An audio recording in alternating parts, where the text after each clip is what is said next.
had told him 1,000,000 times that if you throw up for too long, you can die.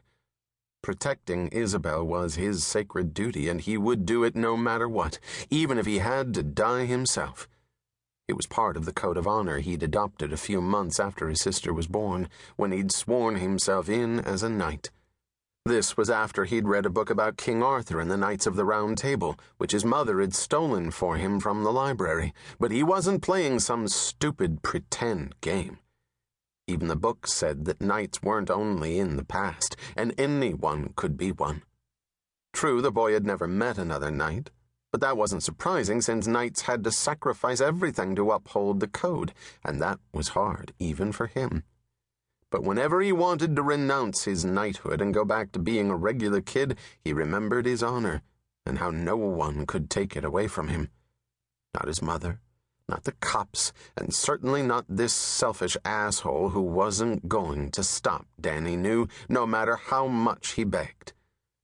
That Danny turned out to be wrong had nothing to do with his ability to judge men like Matthew Connolly. On that particular night, there was something about Matthew that even a very wise, very hardened 10-year-old boy, knight, couldn't guess from the man's appearance.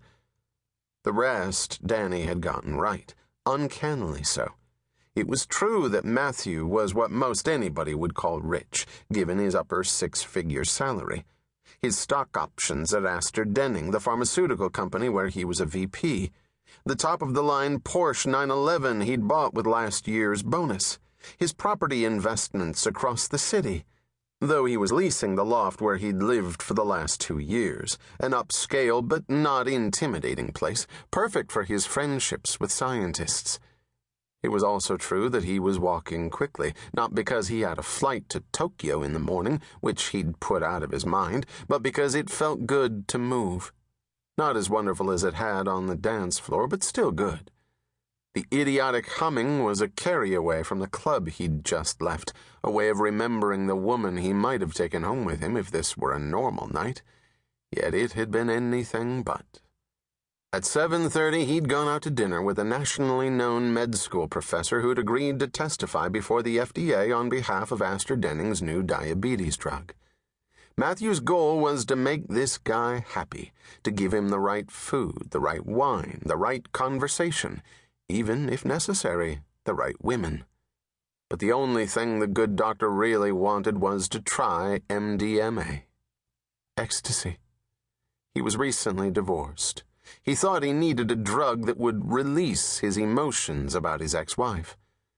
Matthew agreed to make a few phone calls, though he hoped he wouldn't have to listen to the guy's emotions as they were released. When the doc insisted that they try the drug together, Matthew's first reaction was to smile and nod and decide he wouldn't swallow it. The illegal part didn't bother him, but he didn't want to lose control of the meeting.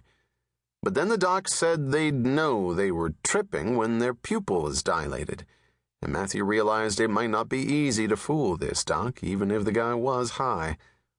Whatever happened, he could not let this important contact decide he was a liar. What the hell? The E was pure, according to his source, and he had a brilliant medical professor at his side. What could go wrong? The 50-something, fat, balding doc had had the time of his life, running around the club, groping one woman after another, telling each of them, "I know I'm on X, but the way I feel about you is so intense it has to be real." Matthew was much more subdued, but he enjoyed the experience too. And he felt proud that he'd forced himself to leave the club alone, after the doc left with some blonde, even though the pill was still working, knowing it would give him a cheerful walk home, which, damn, he needed for a change. The trip to the Caymans last weekend, meetings and conference calls and putting out fires all day, whining and dining research partners 5 nights out of 7.